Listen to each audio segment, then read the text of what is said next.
কবিগুরু রবীন্দ্রনাথ ঠাকুরের কষ্ট মা গো আবার ছুটি দিতে বল সকাল থেকে পড়েছি যে মালা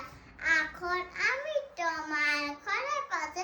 গল্প ছুটু পড়া পড়া খালা তুমি বলছো টুকুর এখন যাবে না হয়েছে না সত্যি ভালো যায় আত্মীয় কি টুকুর হলো বিকেল হলো মনে করতে নেই আমি তো বেশ ভাবতে পারি মনে চুচ্চু ডুবে গেছে মাঠের চাচে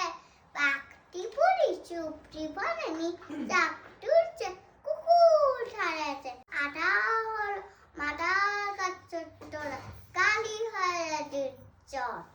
হাটের থেকে খাবার এলো ফিরে মাঠের থেকে এলো চাচের তো মনে না করো না উঠলো চাচের তারা মনে করো না সন্ধ্যা হলো জানো রাতের বেলা টুপুর হয় টুপুর বেলা রাত হবে না কেন না